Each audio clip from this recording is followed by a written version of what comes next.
An open box is to be made from a 16-inch by 16-inch by 30-inch piece of a cardboard. By cutting out the squares of equal size from the four corners and bending up the sides well it's ये बहुत आसान सा लग रहा है मुझे इतने से तो बोल के कि भाई एक ओपन बॉक्स बनाना है अपने को, जो मैंने यहाँ पे बनाने की कोशिश की है. आई डोंट नो वो कितना अच्छा आई डोंट नो वो कितना अच्छे से बना है, बट आई गेस तुम्हें आइडिया आ चुका है. एक्सक्यूज मी, तुम्हें आइडिया आ चुका है. This is the open box that I have been trying to make. Okay, by cutting out the corners, है ना, by cutting out square of equal size from four corners. अच्छा, तो मैंने यहाँ पे ये square of equal size four corner से काट दिया है. ऑल राइट, ये मेरा ओरिजिनल कार्डबोर्ड था बड़ा, उस पर मैंने स्क्वायर्स काट दिए. तो ना it's look like in this way. जो यहाँ पे डॉटेड था पूरा मेरा कंप्लीटली एक पीस ऑफ कार्डबोर्ड था ये, है ना. तो ये मैंने इसको अभी कट कर दिया है डॉटेड लाइंस को. ऑल राइट, नाउ उन्होंने क्या बोला है, the very first thing that we have to do is let we be the volume of the box that results when the square have sides.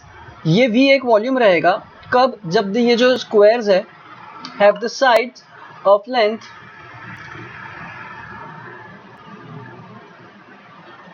x, of length x.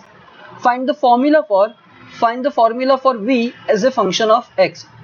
Well, it's really simple. Means अपने को v of x निकालना है. Alright, पर उसके पहले अपने को कुछ लगेगा, क्योंकि v इज वॉल्यूम और वॉल्यूम इज समथिंग लाइक अपने को उसका यहाँ पे लेंथ, ब्रेथ, हाइट सब लगेगा. So I have 16 by 30 with me. So this over here is my 30 inch. Alright, इतना. And this over here is my 16 inch. Okay, now furthermore मेरे को उन्होंने बोला है कि length of the square is x. so if let me just take another color now. if मेरा ये length है x, यहाँ पे ये मेरा length है x. okay, so ये जो मैंने corners कट किए हर जगह पे, अब ये this is the length x x x x x x x x x. तो अब प्रॉब्लम ये है कि मैंने इसके कॉर्नर्स जो है इक्वल साइज में कट कर दिए, फोर कॉर्नर्स को, cutting out square of each size, है ना. यहाँ पे मैंने ये चार कॉर्नर्स कट कर दिए, तो ये 30 इंच और 16 इंच नहीं रहा है, अब इसका साइज बदल गया है. And the size is well, अगर समझ गया होगा तो ठीक है ना. तो ये रहा 30 minus 2x, और ये जो है इतना, this is our 16 minus 2x. all right, so therefore the volume will be 16 minus 2x times 30 minus 2x times x. and when you multiply all these three quantity, you will get 4x cube minus 92x square plus 480x. and this you can cross check it, it's correct I guess. तो ये रहा यहाँ पे आपका v of x, which is the volume of a box, of this box. all right, of this box expressed in terms of x. v को मैंने express किया in terms of x. now second thing that they are asking us कि find the domain of v. well, since मेरे को domain जब मैं find out करता हूँ तो I look up for the real number plane. Exactly real number के plane पे मेरा क्या है वैल्यूज, वो मैं देखता हूँ और उसके हिसाब से मैं मेरा डोमेन डिसाइड करता हूँ. Well, there is no under root, radical sign, there is no division और फ्रैक्शन. सो इट्स सिंपल कि इसका जो डोमेन रहेगा it will be minus infinity plus infinity. Well, अगर आप ये सोचते हैं कि माइनस इन्फिनिटी से प्लस इन्फिनिटी इसका डोमेन रहेगा, then well, intuitively you are right, but you are wrong completely, as because the box which is over here is of some finite dimensions. exactly, तो ये जो dimensions है ये already finite है, you cannot plug in infinity. on the second hand when you consider x as a length, the length is always positive, so you cannot consider negative values as well. Now the main hurdle is the main task is while finding the domain. अपने को ये तो पता चल गया कि well my values can not be negative, x values, my ex values can not be infinities. X value क्या zero रह सकता है क्या? Yes, x values can be zero, the length can be zero. Practically आपको ये दिखेगा नहीं but it is possible, it is possible in maths की लेंथ जीरो है इसका. So the very first element that will come from the domain, जो domain में से आएगा, will be zero. Now the last element that it will have, क्योंकि ये length है, ये एक डायमेंशंस है एक कार्डबोर्ड की, ये एक ओपन बॉक्स की, तो इसका मतलब it has some limitations. Exactly, एक लिमिट के बाद में इट विल नॉट एग्जिस्ट. जैसे कि जीरो डाल दूंगा it will not exist. Exactly, उसका कोई वॉल्यूम ही नहीं है. अब अगर मैं 1 डालता हूँ, 2 डालता हूँ, 3 डालता हूँ, 4 डालता हूँ, 5 डालता हूँ, 6 डालता हूँ, 7 डालता हूँ, लेट मी जस्ट टेक, मैं 10 डालता हूँ यहाँ पे x के जगह पे, तो मैं 10 चेक इसमें नहीं करूँगा, मैं थोड़ा दिमाग लगाता हूँ, मैं चेक 16 - 2x में करता हूँ. 16 - 2x में चेक करता हूँ. अगर मैं x के बदले 10 डालता हूँ तो 16 - 20 हो जाएगा. वेल मेरे को यहीं से पता चल रहा है कि 10 will not be the input, क्योंकि मेरे को माइनस वैल्यू मिलेगा ये. And this is not acceptable. Dimensions minus में नहीं जा सकती. इधर इट कैन बी जीरो और it can be positive.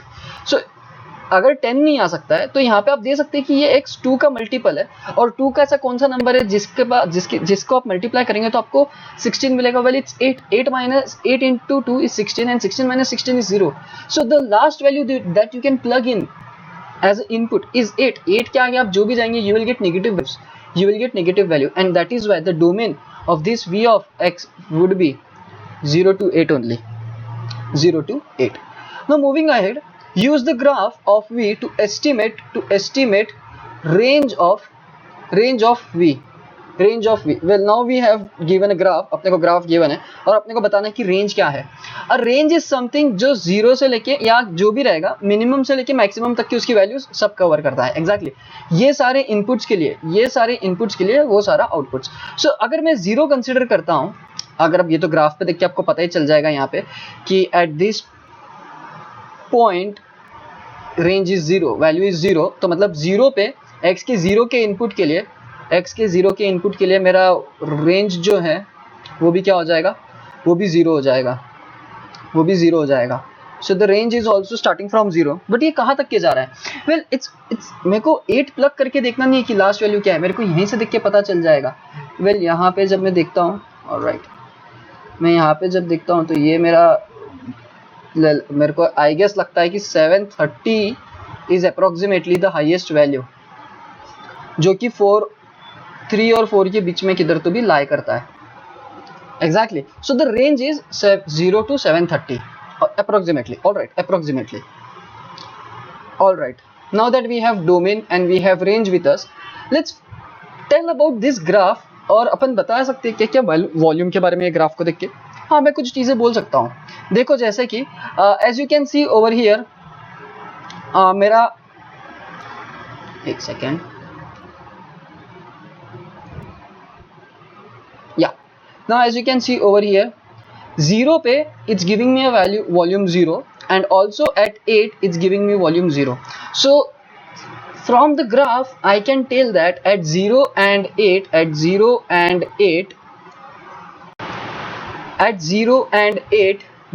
it has minimum volume, or I can say zero volume. On the other hand, I am telling it verbally, okay, लिख नहीं रहा हूँ मैं ये चीजें. On the other hand, I can look at the graph and tell between 3 and 4, the volume is maximum, which is between 700 and 800, which is somewhere between 700 and 800. So this is what the graph tells us about this volume. Now let's look up to the another example. All right, where is it? Yep, it's over here. यहाँ पे है हमारा एक और example. Well this example says that it's very simple. ये बहुत आसान सा एग्जाम्पल है. ये बोल रहा है कि 8:05 AM पे, मैं पढ़ लेता हूँ इंग्लिश में, बेटर रहेगा. At 8:05 AM a car is clocked at 100 feet per second by a radar detector that is positioned at the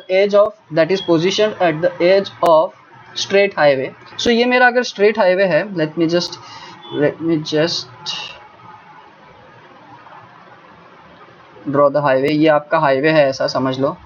alright, ये ऐसा हाईवे, ठीक है, सीधा आपका हाईवे जा रहा है. This is not the ladder. Alright, ठीक है. और यहाँ पे कहीं पे तो भी रेडार डिटेक्टर उन्होंने लगा रखा है, रेडार डिटेक्टर लगा रखा है. And they are saying that a car is clocked at 100 feet per second. So 805 पे अगर कार स्टार्ट हो रहा है एंड 806 पे वो जा रहा है आगे, he is moving ahead. 806 पे जा रहा है ना, हाँ. Assuming that the car maintains a constant speed between 805 and 806, over here यहाँ पे है 806. Alright, find the function d of t. Find the function d of t that expresses the distance traveled by the car during that time interval as a function of time t. So मेरे को क्या बताना है, d of t is equal to मेरे को in terms of t बताना है. क्या होगा, well ये तो देखते ही अपने को पता चल जाता है कि at 0 seconds it's going nowhere. well जैसे ही 1 second आएगा it will be going to travel 100 feet. जैसे 2 सेकेंड टाइम क्रॉस होगा वो 200 फीट क्रॉस करेगा, 3 सेकेंड 300, ऐसे करते करते वो यहाँ पे पहुंचेगा तब 60 times 100 which will give us 6000 feet something. 6000 feet वो ट्रैवल कर रहा है. इसका मतलब अगर मैं यहाँ पे लिखूँ इसको इक्विवेलेंटली, अगर मैं इक्विवेलेंटली थोड़ा लिखूँ ये चीज़ है, so it's 100 times 1, this is 100 times 2, this is 100 times 3, and up here it's what, 6000, right? So it's 100 times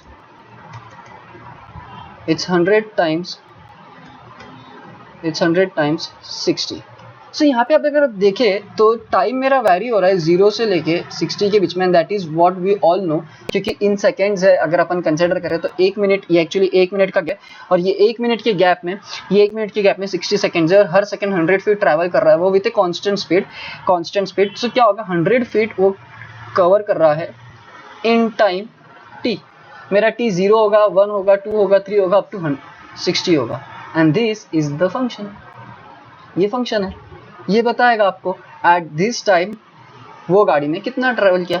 let's say तुमने कितना ट्रैवल किया, तुम 2 सेकंड बाद में तुमने ट्रैवल किया 200 फीट. तो कैसे पता चलेगा, 2 सेकंड इंटू 100, क्योंकि हर सेकंड आप 100 फीट जा रहे हो. अगर आपने 30 सेकंड बाद चेक किया तो it will be 3000 feet, because 30 times 100. And this is why we have, this is where we find the function d of t that expresses the distance. This expresses the distance traveled by the car during that time interval as a function of time t. ये as a function of time t है. यहाँ पे देखो आप t में input करो 0 से लेके 60, कोई भी आपको आउटपुट मिलेगा distance travel. Alright, so this was it. Domain and range in applied example. These were something, ये एकदम डे टू डे लाइफ के एग्जाम्पल्स थे जिसमें अपन ने डोमेन और कोडोमेन या डोमेन को रेंज को अपन ने अप्लाई किया.